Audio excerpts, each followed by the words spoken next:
ಬಿಜೆಪಿಯಿಂದ 6 ವರ್ಷ ಉಚ್ಚಾಟನೆಯಾಗಿರುವಂತಹ ಯತ್ನಾಳ್ ಹೊಸ ಪಕ್ಷ ಸ್ಥಾಪನೆ ಮಾಡೋ ಸಾಧ್ಯತೆ ಇದೆ. ಬಿಎಸ್ವೈ ಕುಟುಂಬದ ವಿರುದ್ಧ ರೆಬೆಲ್ ಯತ್ನಾಳ್ ಮತ್ತೊಂದು ಬಾಂಬ್ ಸ್ಫೋಟಿಸಿದ್ದಾರೆ. ಕಾಂಗ್ರೆಸ್ ಸೇರ್ಪಡೆ ಬಗ್ಗೆ ಯತ್ನಾಳ್ ಹೇಳಿದ್ದಾದ್ರೂ ಏನ್ ಗೊತ್ತಾ? ಇದೆಲ್ಲವನ್ನೂ ನೋಡೋಣ ಯತ್ನಾಳ್ ಗುಡುಗು ನ್ಯೂಸ್ ಟಾಪ್ ನಲ್ಲಿ. ಬಿಜೆಪಿಯಿಂದ 6 ವರ್ಷ ಉಚ್ಚಾಟನೆಯಾಗಿರುವ ಯತ್ನಾಳ್ ಹಿಂದುತ್ವದ ಆಧಾರದ ಹೊಸ ಪಕ್ಷ ಕಟ್ಟುವ ಘೋಷಣೆ ಮಾಡಿದ್ದಾರೆ. ರಾಜ್ಯಾದ್ಯಂತ ಜನಾಭಿಪ್ರಾಯ ಸಂಗ್ರಹಿಸುವುದಾಗಿ ತಿಳಿಸಿದ್ದಾರೆ. ಇದೀಗ ಯತ್ನಾಳ್ ಹೊಸ ಪಕ್ಷ ಕಟ್ಟುವ ಕೆಲಸ ಆರಂಭಿಸಿದ್ರ ಅನ್ನೋ ಪ್ರಶ್ನೆ ಎದ್ದಿದೆ. ಕೊಪ್ಪಳದ ಗವಿಮಠಕ್ಕೆ ಭೇಟಿ ನೀಡಿದ ಯತ್ನಾಳ್ ಗವಿಸಿದ್ದೇಶ್ವರ ಶ್ರೀಗಳ ಜೊತೆ ಕೆಲ ಕಾಲ ಚರ್ಚಿಸಿದ್ದು ಕುತೂಹಲಕ್ಕೆ ಕಾರಣವಾಗಿದೆ. ಬಿಎಸ್ವೈ ಕುಟುಂಬದ ವಿರುದ್ಧ ಸಮರ ಸಾರಿರುವ ಶಾಸಕ ಯತ್ನಾಳ್ ಮತ್ತೆ ಮಾತಿನ ಸಮರ ಮುಂದುವರೆಸಿದ್ದಾರೆ. ಪೋಕ್ಸೋ ಕೇಸ್ ತನಿಖೆ ಸರಿಯಾಗಿ ಮಾಡಿದ್ರೆ ಇವತ್ತೇ ಬಿಎಸ್ವೈ ಜೈಲಿಗೆ ಹೋಗಬೇಕಾಗುತ್ತೆ ಅಂತ ಕಿಡಿಕಾರಿದ್ದಾರೆ. ಇಷ್ಟೇ ಅಲ್ಲ, ರಮೇಶ್ ಜಾರಕಿಹೊಳಿ ಸಿಡಿ ಕೇಸ್ನಲ್ಲಿ ವಿಜಯೇಂದ್ರ ಕೈವಾಡವಿದೆ ಅಂತ ಬಾಂಬ್ ಸಿಡಿಸಿದ್ದಾರೆ. ಯಡಿಯೂರಪ್ಪನವರಿಗೆ ಕರ್ನಾಟಕ ಬಿಜೆಪಿ ಲೀಸ್ ಕೊಟ್ಟಿದ್ದೀರಾ ಅಥವಾ ಆ ಕುಟುಂಬಕ್ಕೇ ಮಾರ್ಕೊಂಡು ಬಿಟ್ಟಿದ್ದೀರಾ ಅನ್ನುವಂತ ಪ್ರಶ್ನೆ ಇವತ್ತು ರಾಜ್ಯ ಜನರಲ್ಲಿದೆ. ಎಲ್ಲ ಅಡ್ಜಸ್ಟ್ಮೆಂಟ್ ಕಾಂಗ್ರೆಸ್ ಜೊತೆಗೆ, ಯಾಕಂದ್ರೆ ಯಡಿಯೂರಪ್ಪ ಮತ್ತು ಅವನ ಮಗಂದು ಸಾಕಷ್ಟು ಹಗರಣದವು, ಪೋಕ್ಸೋ ಹಗರಣ ಅದ. ಇವತ್ತೇ ರಾಜ್ಯ ಸರ್ಕಾರ ಕೋರ್ಟ್ ನಲ್ಲಿ ಸರಿಯಾಗಿ ವಾದ ಮಾಡಿದ್ರೆ ಯಡಿಯೂರಪ್ಪ ಜೈಲಿಗೆ ಹೋಗ್ತಾನೆ. ಪಾಪ ಒಬ್ಬ ವಾಲ್ಮೀಕಿ ಜನಾಂಗದ ರಮೇಶ್ ಜಾರಕಿಹೊಳಿ ಅವ್ರನ್ನ ಬಲಿಪಶು ಮಾಡೋದು ಅದು ವಿಜೇಂದ್ರ ಕೈ ಇದೆ. ಯಾಕೆ ಕೈ ಇದೆ ಅಂದ್ರೆ ನಮ್ಮ ರಮೇಶ್ ಜಾರಕಿಹೊಳಿ ನೀರಾವರಿ ಮಂತ್ರಿ ಆದ್ರಲ್ಲ, ಅದು ದುಡ್ಡು ಹೊಡಿಲಕ್ಕ ವಿಜೇಂದ್ರಕ್ಕೆ ಸಾಧ್ಯ ಆಗಲಿಲ್ಲ. ಅವನು ಪಾಪ ಅದೊಂದು ಇದರಲ್ಲಿ ಸಿಡಿ ಸ್ಕ್ಯಾಂಡಲ್ ಸೇರಿಸಿ ಇವತ್ತು ಜೀವನ ಹಾಳು ಮಾಡೋದಂತ ವಿಜೇಂದ್ರ. ಇದಕ್ಕೂ ಮುನ್ನ ಟ್ವೀಟ್ನಲ್ಲಿ ಸಂಕಲ್ಪ ಬರಹವನ್ನ ಬರೆದುಕೊಂಡಿದ್ದ ಯತ್ನಾಳ್ ಮಹಾಭಾರತದಲ್ಲಿ ಜಯ ಗಳಿಸಿದ್ದು ಕೃಷ್ಣಾರ್ಜುನರೇ ಹೊರತು ಶಕುನಿ ಧೃತರಾಷ್ಟ್ರರಲ್ಲ ಅಂತ ಉಲ್ಲೇಖಿಸಿದ್ದಾರೆ. ಹೊಂದಾಣಿಕೆಯ ರಾಜಕಾರಣದ ವಿರುದ್ಧ ನಮ್ಮ ಹೋರಾಟ ಪ್ರಾರಂಭ ಅಂತ ಹೇಳಿದ್ದಾರೆ. ಇದಕ್ಕೆ ತಿರುಗೇಟು ಕೊಟ್ಟ ಬಿಜೆಪಿ ಮಾಜಿ ಶಾಸಕ ಎಸ್ ನಡಹಳ್ಳಿ ಯತ್ನಾಳ್ ಹುಲಿನೂ ಅಲ್ಲ, ಇಲಿನೂ ಅಲ್ಲ, ಶಿಶುಪಾಲ ಅಂತ ಹೇಳಿದ್ದಾರೆ.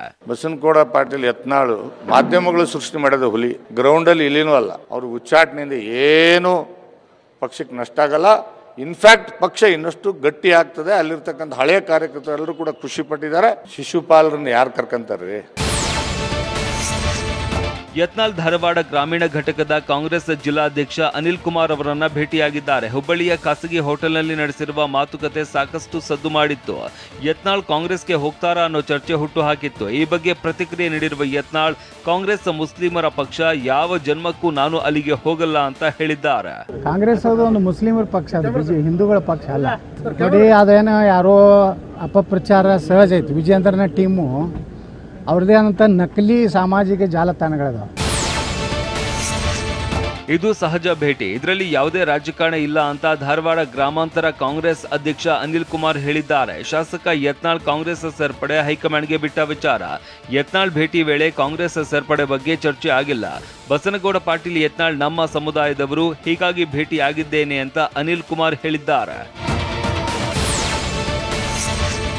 ಭ್ರಷ್ಟಾಚಾರ ಮಾಡಿ ಯಡಿಯೂರಪ್ಪ ಜೈಲಿಗೆ ಹೋಗಿದ್ದರು ಅಂತ ಕೊಪ್ಪಳದಲ್ಲಿ ಶಾಸಕ ಬಸನಗೌಡ ಪಾಟೀಲ್ ಕಿಡಿಕಾರಿದ್ದಾರೆ. ರಾಜ್ಯದಲ್ಲಿ ಬಿಜೆಪಿಯನ್ನ ಹೈಕಮಾಂಡ್ ಬಿಎಸ್ವೈ ಕುಟುಂಬಕ್ಕೆ ಲೀಸ್ ಕೊಟ್ಟಿದ್ಯಾ? ಯಡಿಯೂರಪ್ಪ ಸಹಿಯನ್ನೇ ವಿಜೇಂದ್ರ ನಕಲು ಮಾಡಿದ್ದ. ನನ್ನ ಉಚ್ಚಾಟನೆ ಮಾಡಿ ಭ್ರಷ್ಟರಿಗೆ ಹಸಿರು ನಿಶಾನೆ ತೋರಿಸಿದ್ದೀರಾ ಅಂತ ಕೊಪ್ಪಳದಲ್ಲಿ ಶಾಸಕ ಬಸನಗೌಡ ಪಾಟೀಲ್ ಯತ್ನಾಳ್ ಆಕ್ರೋಶ ಹೊರಹಾಕಿದ್ರು. ಯಡಿಯೂರಪ್ಪ ಇಬ್ಬರು ಶಾಸಕರಿಂದ ಪಕ್ಷ ಪ್ರಾರಂಭ ಮಾಡಿದ್ರು. ಒಬ್ಬರು ಬಿಟ್ಟು ಹೋದ ಮೇಲೆ ಅವರೊಬ್ಬರೇ ಪಕ್ಷ ಬೆಳೆಸಿದ್ದಾರೆ ಅಂತ ಬೆಂಗಳೂರಿನಲ್ಲಿ ರಾಜುಗೌಡ ಹೇಳಿದ್ರು. ಯತ್ನಾಳ್ ತಮ್ಮ ಅಜೆಂಡಾಗೋಸ್ಕರವೇ ಇಷ್ಟೆಲ್ಲ ಸಮಸ್ಯೆ ಆಗ್ತಾ ಇದೆ. ನಮಗೆ ಪಕ್ಷ ಏನ್ ಹೇಳಿದ್ಯೋ ಅದರಂತೆ ಕೆಲಸ ಮಾಡ್ತೇವೆ. ಯಾರ್ಯಾರು ಪಕ್ಷ ಕಟ್ಟಿದ್ರು ಅವೆಲ್ಲ ಏನಾಗಿದೆ ನೋಡಿದ್ದೇವೆ. ಯಾರು ಎಷ್ಟು ಯಶಸ್ಸಾಗಿದ್ದಾರೆ ಎಲ್ಲರಿಗೂ ಗೊತ್ತಿದೆ ಅಂತ ಹೇಳಿದ್ರು. ಯತ್ನಾಳ್ ಬಗ್ಗೆ ಪಕ್ಷ ನಿರ್ಧಾರ ಮಾಡುತ್ತೆ ಅಂತ ಬೆಂಗಳೂರಿನಲ್ಲಿ ಮಾಜಿ ಸಚಿವ ಶ್ರೀರಾಮುಲು ಹೇಳಿದ್ದಾರೆ. ಪಕ್ಷದ ಹೈಕಮಾಂಡ್ ನಿರ್ಧಾರದ ಬಗ್ಗೆ ನಾವು ಮಾತನಾಡುವುದಿಲ್ಲ. ಉಮಾಭಾರತಿ ಸಸ್ಪೆಂಡ್ ಆಗಿ ಪಕ್ಷಕ್ಕೆ ವಾಪಸ್ ಆಗುವಾಗ ಸುಸ್ತಾಗಿದ್ರು. ಅವರು ಕೆಲಸ ಮಾಡೋದಕ್ಕೆ ಆಗಿರಲಿಲ್ಲ. ಆ ರೀತಿ ಯತ್ನಾಳ್ಗೆ ಆಗಬಾರದು. ಪಕ್ಷ ಎಲ್ಲವನ್ನ ಸೂಕ್ಷ್ಮವಾಗಿ ಗಮನಿಸ್ತಾ ಇದೆ ಅಂತ ಶ್ರೀರಾಮುಲು ಹೇಳಿದ್ರು. ಯತ್ನಾಳ್ ಹೇಳಿಕೆಗೆ ಪ್ರತಿಕ್ರಿಯಿಸಿರುವ ಸಚಿವರಾದ ಎಂಬಿ ಪಾಟೀಲ್ ಮತ್ತು ದಿನೇಶ್ ಗುಂಡೂರಾವ್, ಯತ್ನಾಳ್ ಅವರೇನು ಅರ್ಜಿ ಹಾಕಿಲ್ಲ, ಕಾಂಗ್ರೆಸ್ಗೆ ಬಂದ್ರೆ ಸೇರಿಸಿಕೊಳ್ಳೋದು ಇಲ್ಲ ಅಂತ ಹೇಳಿದ್ದಾರೆ. ನಮ್ಮ ಪಕ್ಷಕ್ಕೂ ಯತ್ನಾಳ್ ಅವ್ರಿಗೇನು ಸಂಬಂಧ ಇಲ್ಲ. ನಿಮ್ಮ ಪಕ್ಷಕ್ಕೆ ಹಿಂದೆ ಬರ್ತಾರೆ, ಕರ್ಕೊಂಡ್ ಬರ್ತೀವಿ. ನಮ್ಮ ಪಕ್ಷದಲ್ಲಿ ನಾನು ಹೇಳಿದನಲ್ಲ, ಅವ್ರು ಅರ್ಜಿ ಹಾಕಿಲ್ಲ. ಅರ್ಜಿ ಹಾಕ್ಲಾರ್ದು ನಾನು ಮಾತಾಡೋದು ಸೂಕ್ತ ಅಲ್ಲ. ಒಂದು ವೇಳೆ ಅರ್ಜಿ ಹಾಕಿದ್ರು ಕೂಡ ನಮ್ಮ ಪಕ್ಷದಲ್ಲಿ ಭಾಳ ಕಷ್ಟ ಇದೆ. ಯಾಕಂದರೆ ಅವರು ಒಂದು ಸಮುದಾಯವನ್ನು, ಒಂದು ಧರ್ಮದ ಜನರನ್ನ ಬೇಕಾಬಿಟ್ಟಿ ಇವತ್ತು ದಿವಸ ಅಪಮಾನ ಮಾಡಿದ್ದಾರೆ, ಅಸಹ್ಯ ಮಾಡಿದ್ದಾರೆ. ಯತ್ನಾಳ್ ಅವ್ರಿಗೆ ಅನಿವಾರ್ಯ ಇರ್ಬೋದು ಈಗ, ಯಾಕೆಂತ ಹೇಳಿದ್ರೆ ಕಾಂಗ್ರೆಸ್ ಕಡೆ ಬರೋದಕ್ಕೆ ಆಗೋದಿಲ್ಲ. ಯಾಕೆಂದರೆ ಅವರು ನಮ್ಮ ಒಂದು ಸಿದ್ಧಾಂತಕ್ಕೇ ತದ್ವಿರುದ್ಧವಾಗಿ ಇರುವಂಥದ್ದು.